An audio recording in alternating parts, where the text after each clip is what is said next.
Walking without assistance, one carer encouraging the client. Check the care plan handling assessment. Tell the client you will help them to walk.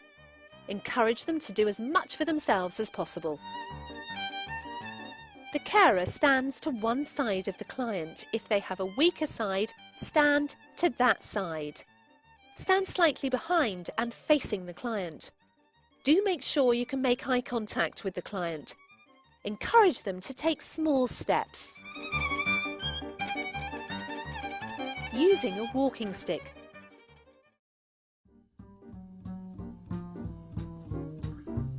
There are many types of walking sticks, for example, standard stick, one stick, tripod, stick with 3 feet, quadruped, stick with 4 feet. More feet provide increased stability to the person using it. The walking aid must be the right height for the client.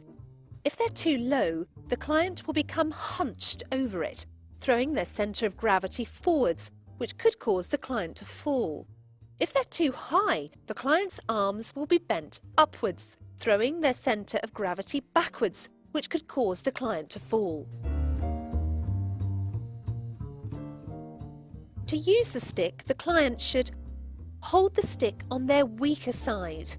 Move the stick to nearly arm's length in front of them. If it has more than 1 foot, all the feet should be placed firmly on the floor. Step with the stronger leg, the one away from the stick, forward, level with the stick.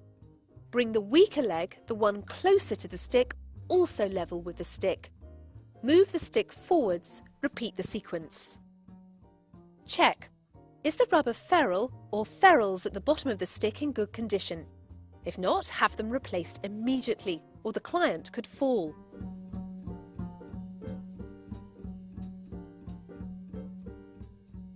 Using a walking frame, Zimmer, etc.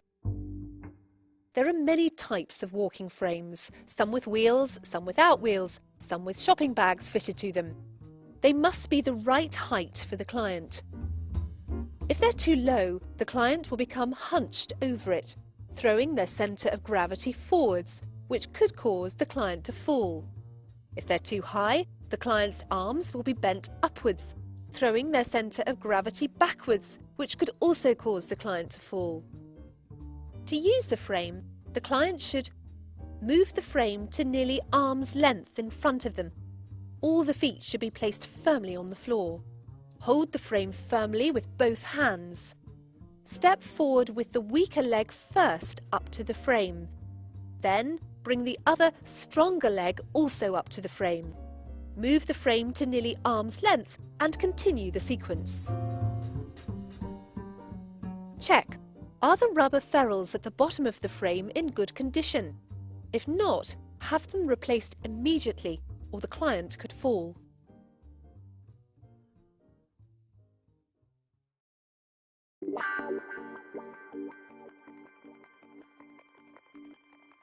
Falling.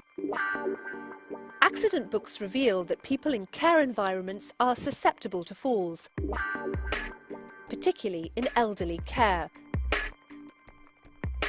Fall prevention is a very important part of care practice, as is not exposing clients or care workers to any preventable danger.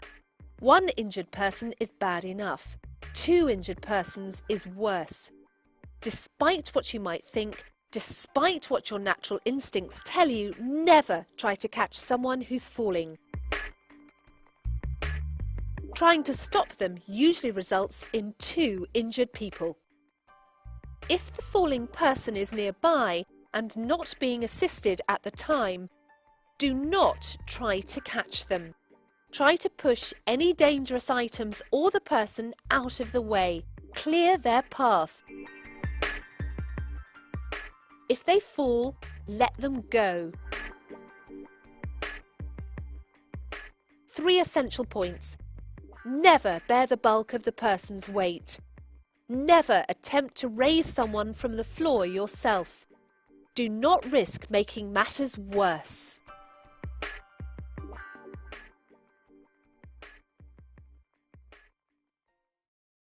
If the person starts to fall while being assisted, assisted falling. Quickly step behind the person. Keep your feet a hip's width apart, one foot slightly back. This provides you with a stable base. Bend your knees and keep them bent. This helps protect your back as the legs and knees work as shock absorbers.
It's very important that you only do this if you've practiced it several times with a colleague safely and you know what you're doing. You're in physical contact with and assisting someone as they lose their balance. You don't attempt to stop the person falling, but simply intend to soften the blow a bit. Otherwise, if they fall, let them go.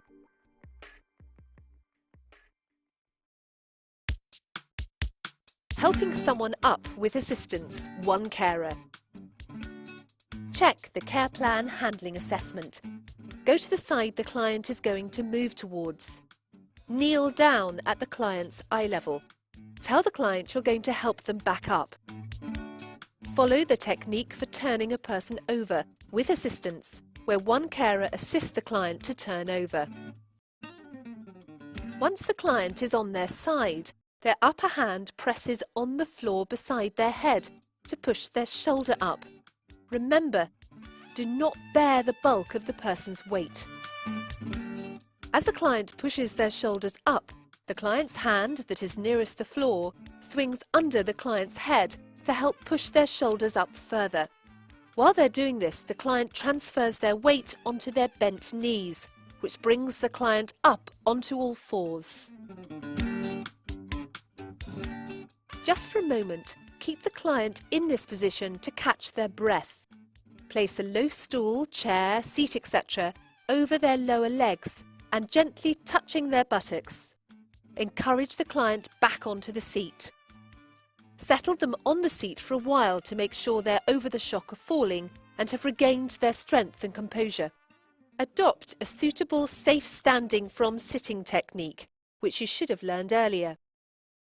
If for some reason you have to bear the bulk of the person's weight to help them get back up, do not do it. Never ever lift someone up from the floor physically. Either the client gets themselves up, the carer supports the client to get themselves up, a suitable hoist is used, a specialist aid is used, for example, an inflatable lifting aid. Restricted space. Some clients fall in a place where it's difficult to gain access to help them back up, particularly if a hoist is needed. Therefore, you may need to reposition them in order to gain access with the hoist. You might have to use equipment such as a handling sling or slide sheet. You might have to use techniques such as sitting the person to achieve an accessible position, turning the person to achieve an accessible position, sliding them slightly to achieve an accessible position, or combinations of the above. Remember, in moving the person, you must not bear the bulk of the client's weight.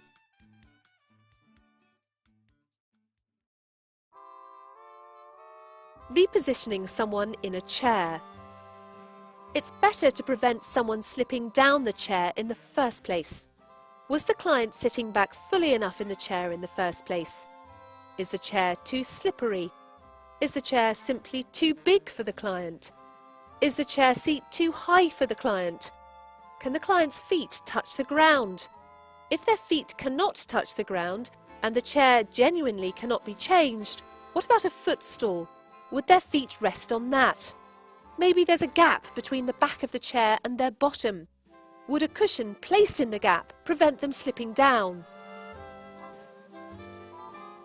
What about chair risers or raisers? A tilting or reclining chair? Anti-slip devices?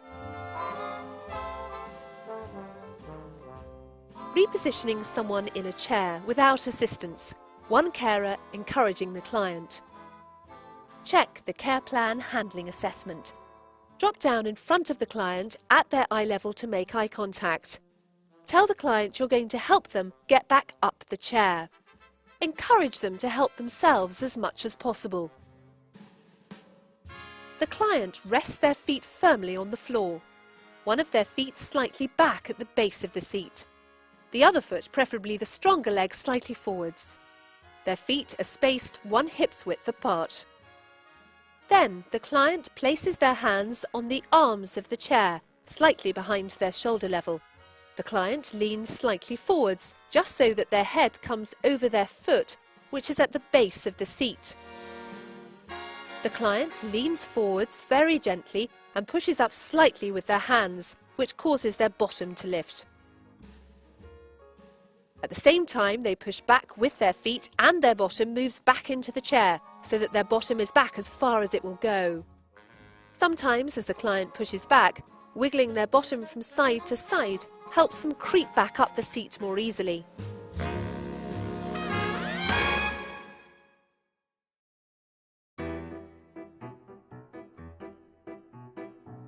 Repositioning someone in a chair with assistance, one carer. Check the care plan handling assessment. Drop down in front of the client at their eye level to make eye contact.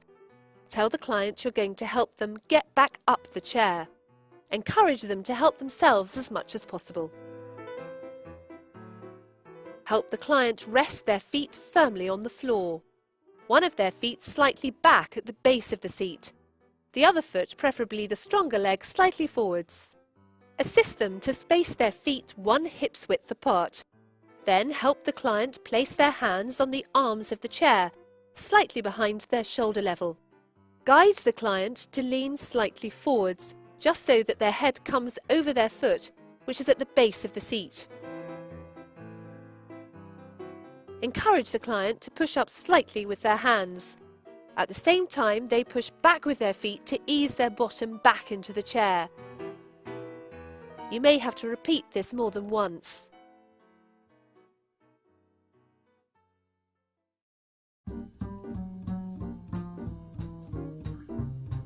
Wheelchairs are often not serviced and maintained properly. Areas to be checked include pumped up tyres, good tyre tread, working brake, sides fitting properly, foot plates in good order, heel rest in good order, spokes intact, wheels and bearings in good condition, correct cushion, safety belt in good order. Any wheelchairs not in good order should be removed from use until made good. Before any care worker uses a wheelchair with a client, they should be exposed to the reality of being in a wheelchair driven by one of their colleagues. It can be a real eye-opener. During your trip out, you will also experience, among other novelties, being taken up and down steps in a wheelchair. How must it feel for a client, especially if the care worker is not so experienced? In fact, to what extent could that client be in danger, and what might those dangers be? If the client slumps to the left or right of the wheelchair, using wheelchair side supports to prop the client up. For a short-term solution, a chair cushion might help. Maybe the client falls backwards in the wheelchair, causing them to slip down. Using a convex back support to keep the client in an upright position. Perhaps the client slides forwards in the wheelchair. Put a solid seat insert on top of the wheelchair seat and underneath the wheelchair seat cushion. Why not look to solve the problem itself? Are the footrests high enough? Would moving the wheelchair closer to the table help? Is a wedged cushion behind the client necessary?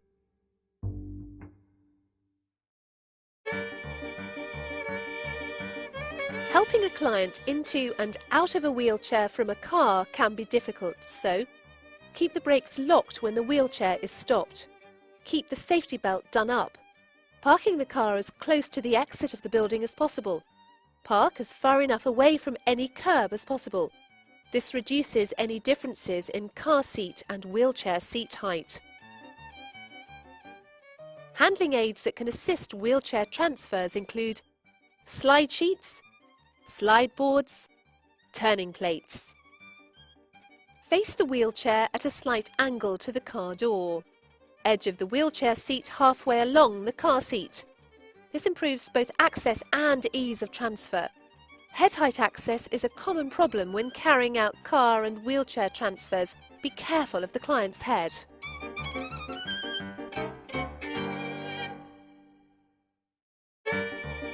Storing wheelchairs in a car boot. Ideally, if a wheelchair is going to be used regularly for being taken in and out of a car, a lightweight option is preferable. Dismantle the wheelchair, arms off, foot plates off, seat cushion off, fold the wheelchair up. Put a sheet over the floor of the boot and hang its end out of the boot. Rest the wheelchair against the boot over the sheet where it hangs out of the boot. You then face the wheelchair and the car boot. Bend your knees. Take hold of the lower part of the wheelchair. Straighten your legs to lift the wheelchair, using the sheet as a slide to slide the wheelchair into the boot. Use the sheet to move the wheelchair around and, in due course, out of the boot. Keep your spine in its natural S shape and your knees bent when moving wheelchairs about car boots. Wheelchairs and steps. Going down a step. Face the step, foot on tipping lever, push your foot down to tilt chair backwards. Push the chair so back wheels are at the edge of the step. Allow the back wheels to gently go over the step. Lower the front wheels to the ground. If the person is heavy, go down the step backwards instead of facing it. Going up a step. Face the step. Your foot on the tipping lever. Push your foot down to tilt chair backwards. Push the chair forward so that the front wheels are on top of the step. Lean against the chair to push the back wheels onto the step.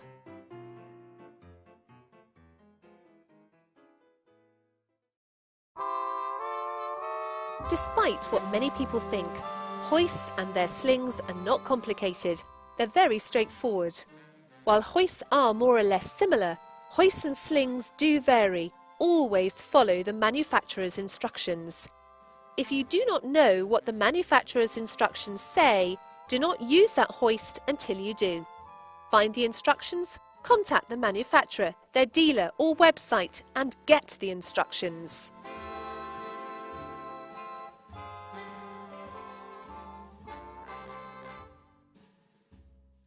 Fitting the sling.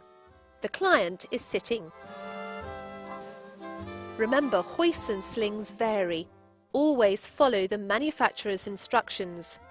Check the care plan handling assessment.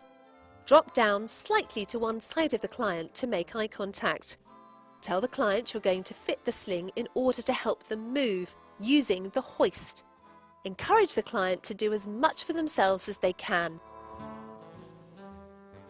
Ask the client to lean slightly forward. Lean, not slide or shuffle forwards. This creates a gap between the client's back and the seat they're sitting on. You hold the lower edge of the sling, the part that goes by the client's bottom, in the palm of your hand, and the upper edge of the sling, the part that goes by the client's head, in your other hand. This allows you to keep the sling taut. It will not flap about when you're fitting it. Gently slide the lower edge of the sling behind the client so that it rests, touching the client's back by their coccyx or tailbone. Make sure the centre line of the sling is straight along the client's back, it follows their spine, and that it does not have any creases. Rest the sling against the client's back and ask the client to sit back in their seat. The client's body weight traps the sling in place behind them. Often the fabric of the sling behind the small of the client's back can ruck up behind the client. This ruck releases and causes the client to jolt when they're moved. To stop this happening, you must clear that ruck now by kneeling at the side of the client. Place the palm of your hand at the small of the client's back, facing the seat, not the client. You should be able to feel the rucked up sling fabric. Ease the fabric gently out behind the client and forwards to smooth out the ruck. This will prevent the client jolting when the hoist moves them. On your own, or with help, repeat the same on the other side of the sling. Now, to ensure the leg supports are even, move in front of the client again, staying down by their feet. Use the Clark shoes technique to create a space between the client's legs and the surface they're sitting on. This gap makes it easier for you to fit the leg supports and makes it both comfortable and safe for the client. Check: are the leg supports taut and flat underneath the client's legs? If not, feed them. Do not pull or tug them underneath the client's legs.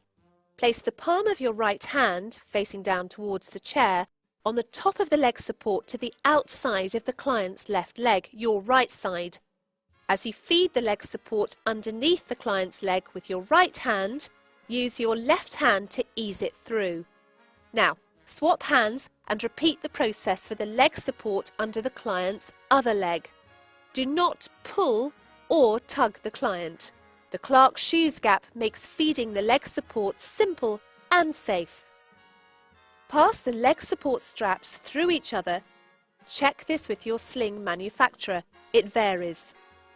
The sling is now ready for connecting to the hoist.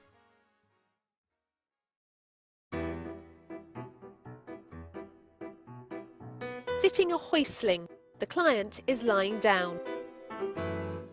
Remember, hoists and slings vary. Always follow the manufacturer's instructions. Check the care plan handling assessment. Drop down at the side of the client to make eye contact. Tell the client you're going to fit the sling in order to help them up using the hoist. Encourage the client to do as much for themselves as they can. Have the client roll onto their side. You should have learned how to do this earlier. Roll the sling halfway along its length and fit it underneath the client, exactly as you would for a full-length slide sheet. Do you need to go back in this program to find out how to do that? Whether you use one carer, two carers, etc. is obviously determined by the care plan handling assessment. Disconnecting the sling. Quite simply, reverse the process for fitting it, whether the person is now sitting, lying, etc. Connecting the sling to the hoist. The number of connectors the sling has to connect to the hoist will vary according to the slings and hoists you will need to use. Remember, hoists and slings vary. Always follow the manufacturer's instructions.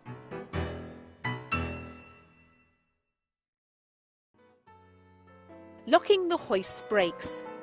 When you do or don't lock the brakes of a hoist, seems to change with the tide. Some hoists are designed not to be locked for some tasks, so that the hoist can self-correct the client's movement to make the client feel more comfortable, whereas some hoists are not designed to do this.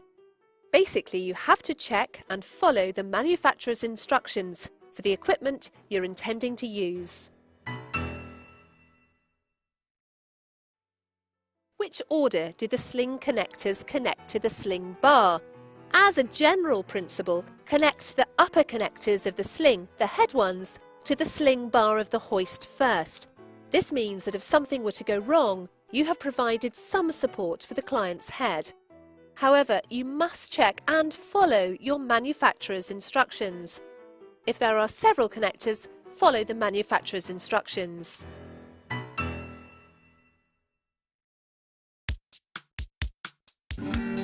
Transferring a client to a chair with a hoist.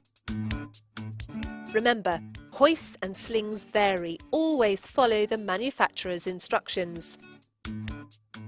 Your purpose is to ensure the client is correctly positioned in the seat, that their bottom is back in the seat of the chair, that their posture is upright. To get the client right back in the seat, raise the sling bar to its full height. Push the hoist back into the seat as far as it will go. The client's back should be touching or nearly touching the back of the seat. Now, as you lower the sling bar, the client's back should travel down the back of the seat. Occasionally, more is required to steer them back deeply into the chair. So take hold of the handles on the sling and guide the client via the sling. This may require a second carer or helper. Remember, keep your knees bent, spine in its natural S shape, and to use your body weight and balance rather than pulling or pushing. Hoisting into and out of a wheelchair. Remember, hoists and slings vary. Always follow the manufacturer's instructions. Some people think you can't hoist into or out of a wheelchair. Well, you can. The techniques remain the same as for hoisting into or out of any seat. However, you must make sure the wheelchair brakes work properly and the wheelchair brakes are locked before using. As soon as the client is in the wheelchair and the sling removed, do up the safety harness in the wheelchair.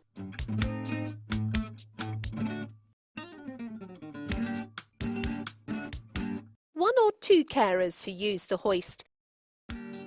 Some people are confused as to whether there should be one or two people to use a hoist. There's no specific handling legislation that says you must only ever use 2 people when hoisting.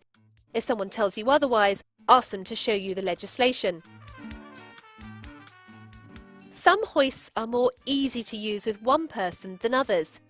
You must check whether you've entered into any contractual obligations to hoist with 2 care workers when providing the client with service and any local inspectorate policy. Accepting contractual obligation and local inspectorate policy, whether 1 or 2 carers should be used, depends upon the handling assessment, which would include the type of hoist, the intended use of the hoist, the guidance of the manufacturer's instructions, the needs of the client, their specific difficulties, the physical environment, the sling to be used. Can you use a hoist to transport someone? There's no right or wrong answer. It's a matter of judgment as determined through the handling assessment, which will include, among other considerations, type of equipment, the distance to be travelled, the client's dignity and privacy, the needs of the client, the advantages and disadvantages of alternative options.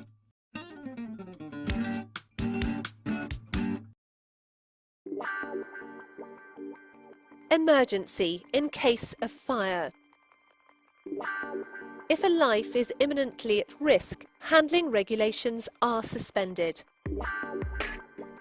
Lie the client on a strong duvet, etc.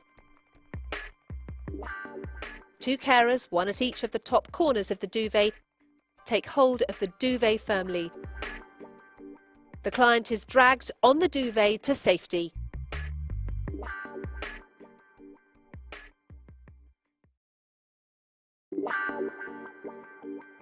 Safe techniques versus dangerous techniques. You're going to see a series of dangerous, unsafe techniques. They have been, and in some cases are still, widely used by many care workers right now.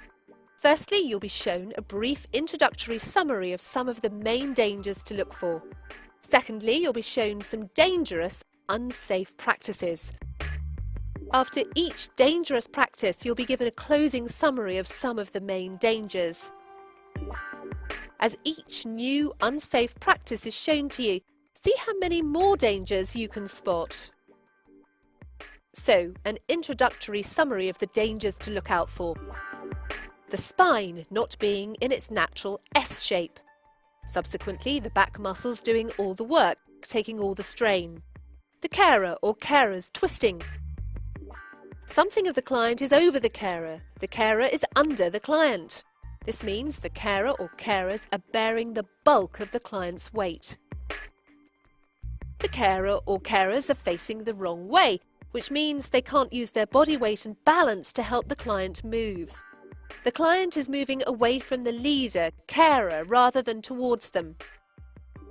No verbal or visual contact between client or carers. They're not working as a team. Reaching, stretching. If the carer's feet are too far or too close apart, they have poor balance. The feet should be 1 hip's width apart. Where are they going? Is the direction of travel clear and distinct? The Australian lift is bad news. What dangers can you spot?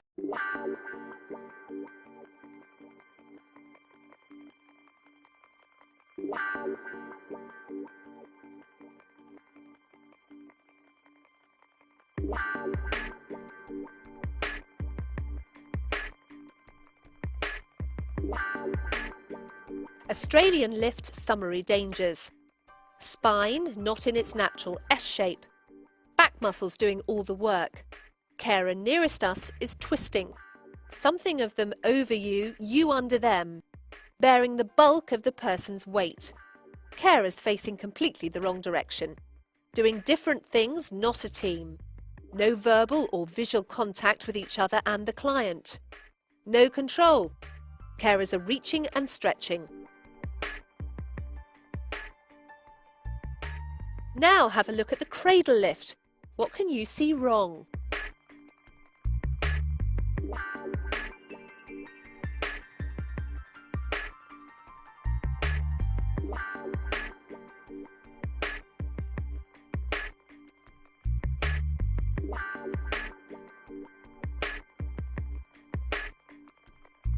Cradle lift summary dangers. Spine not in its natural S shape. Back muscles doing all the work. Carers will have to twist. Something of them over you, you under them. Bearing the bulk of the person's weight. Carers facing completely the wrong direction. No verbal or visual contact with each other and the client. No control. The carers reaching and stretching. And they stoop forwards to get hands underneath. How did you get on with the cradle lift? Now consider the flip turn.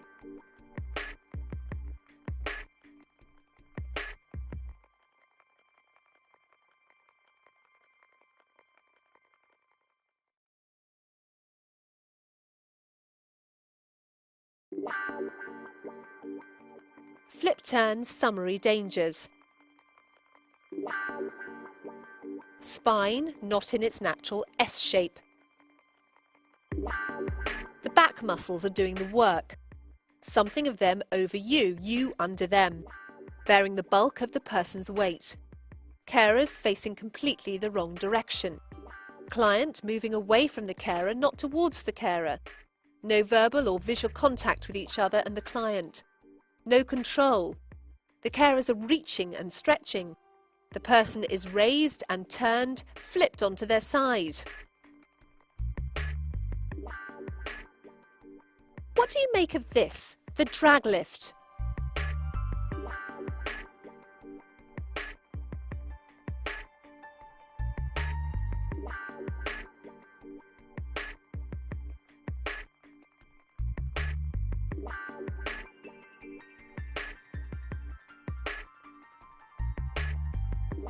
Drag lift summary dangers.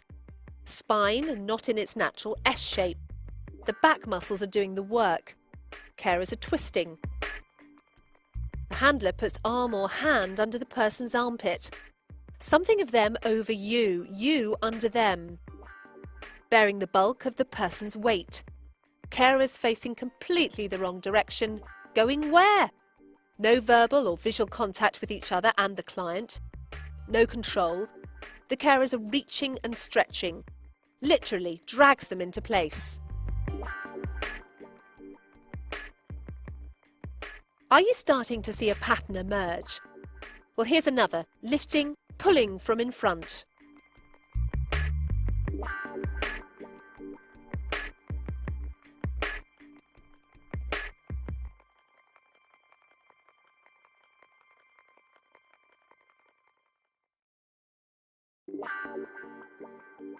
Summary dangers. Spine not in its natural S shape. Back muscles doing the work. Carer is twisting. Something of them over you, you under them. Bearing the bulk of the person's weight. Carer facing the wrong direction. Where are they going? What are they doing? Sitting, standing? Is the direction of travel clear?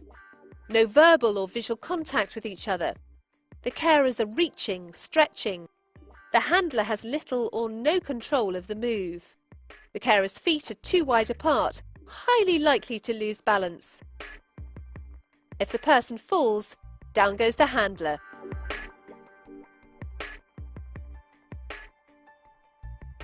This next move seems innocent, but look closely.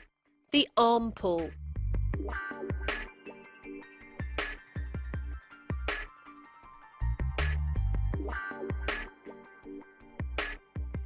Consider the dangers. Question 1. Is this lifting? Question 2. As the carer pulls, who will bear the bulk of whose weight? Question 3. Would a no-lifting policy have been sufficient to have stopped this move? Question 4. Would a do not bear the bulk of a client's weight policy have been better?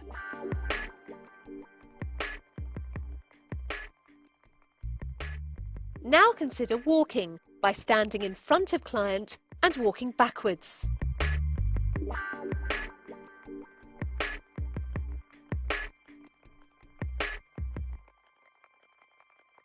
What dangers did you spot? Here's another often used dangerous practice. Pulling someone up from behind a chair, wheelchair, etc.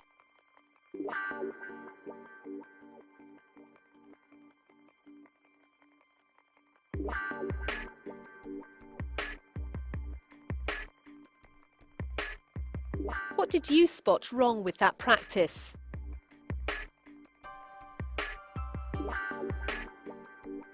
Here's one example of a dangerous practice called flexion. There are many more examples. Why is flexion dangerous?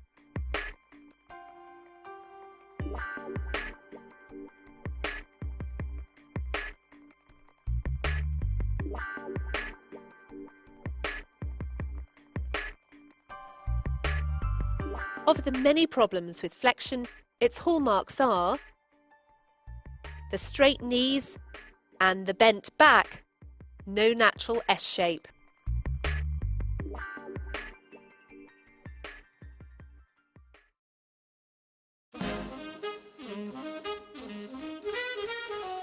Handling aids. Never use equipment you've not been trained to use. The best aids remove the need for moving and handling, such as a hoist for toileting immobile people. The next best aids are those that make moving and handling easier and safer, such as a transfer board to help a person from their bed to their wheelchair. There are scores of handling aids. Here are just a few. Track hoists, portable hoists, stand aids, bath hoists, bath seats, rope ladders, leg lifters, monkey poles, hand blocks, slide boards, slide sheets, handling slings, handling belts, turning plates or discs, bed risers, chair risers, raised toilet seats, bath rails. And we haven't even started on mobility aids, such as frames, sticks, etc.